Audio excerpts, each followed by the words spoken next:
airplane, symbol of our mastery of the skies, is spanning oceans and continents in ever-dwindling hours, bringing new hope to the people of the world, new horizons to industry, and new careers to youth.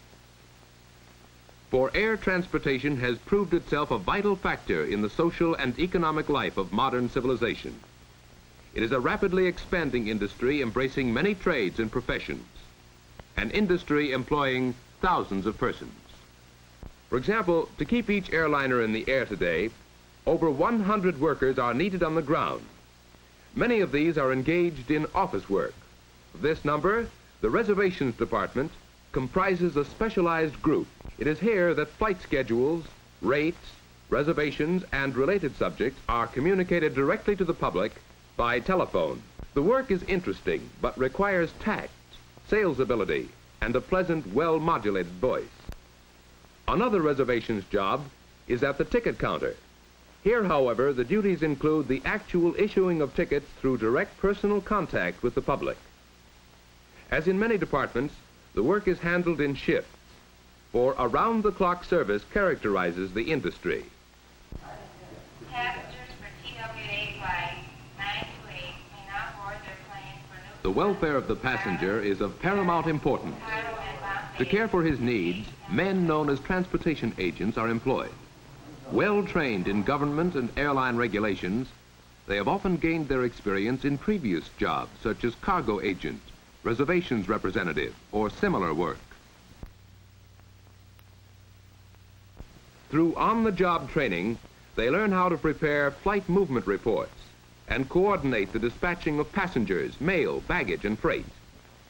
Transportation agents also contribute to the safety of the airline operations by determining the proper weight distribution of cargo. The operation of an airline requires countless messages in order to coordinate all departments. This is generally done by teletype and radio. Many of the teletypists are women, a large number of whom obtain their training in commercial schools. Accuracy and speed, as well as a knowledge of airline codes, is necessary. Although important, their work does not require the extensive training demanded of the radio operator.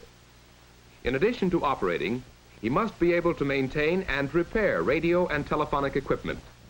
He must hold a radio telephone second-class license or better issued by the Federal Communications Commission.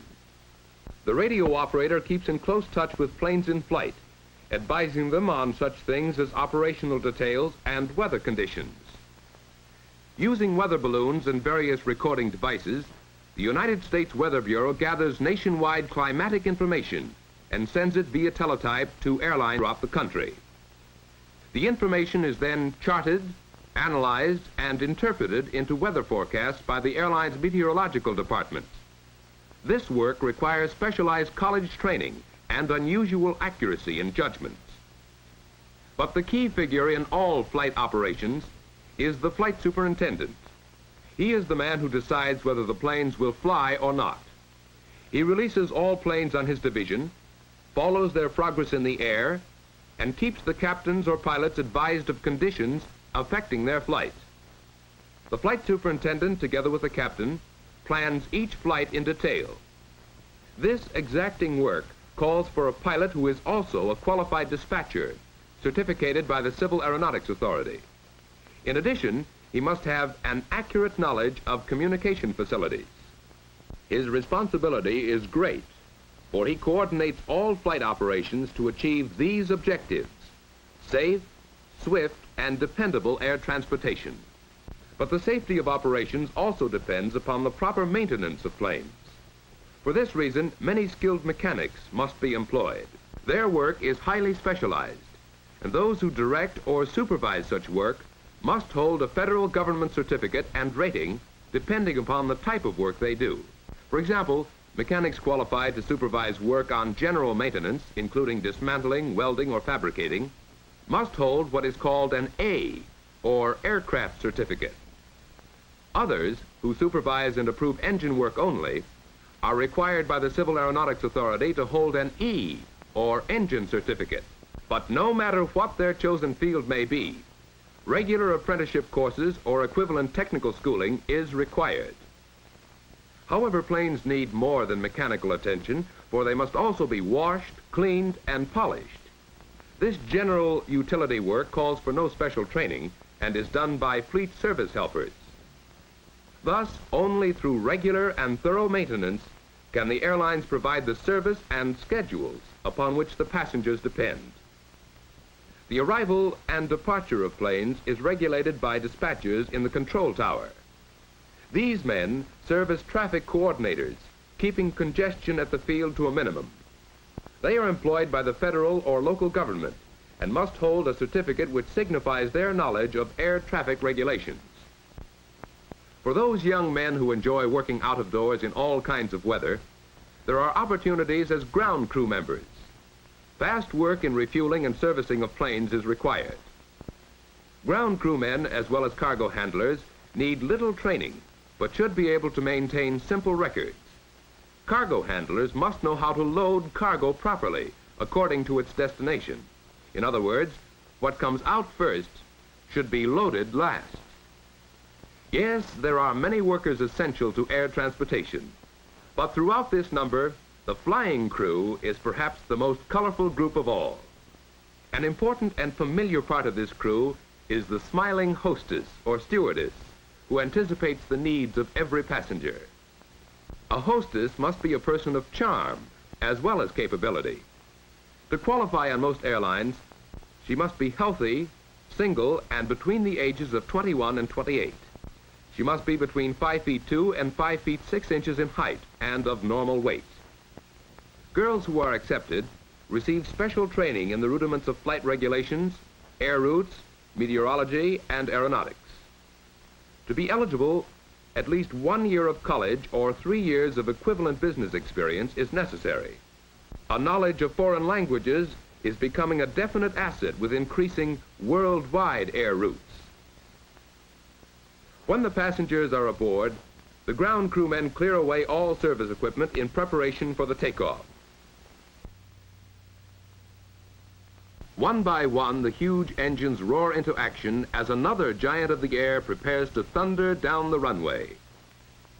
Many workers in all kinds of jobs have coordinated their efforts to make this flight possible.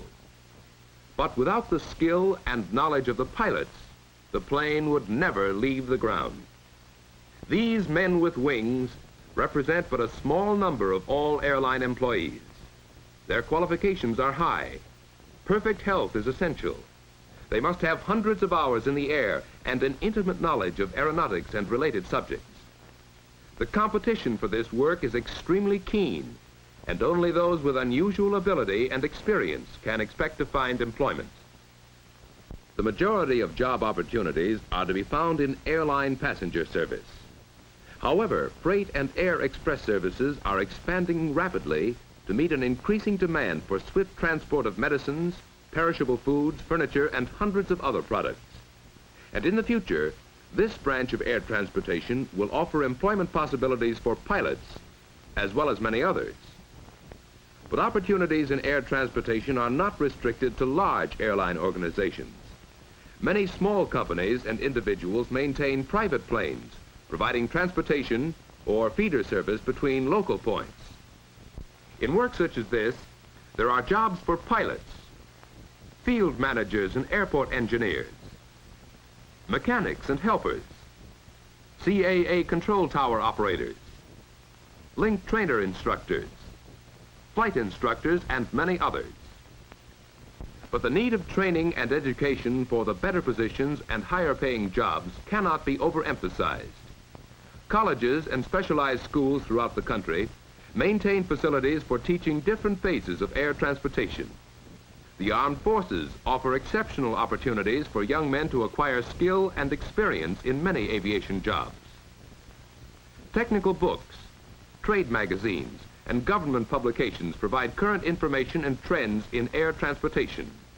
And airlines from coast to coast maintain training programs for all types of work vital to this expanding industry. But obtaining employment will not be easy.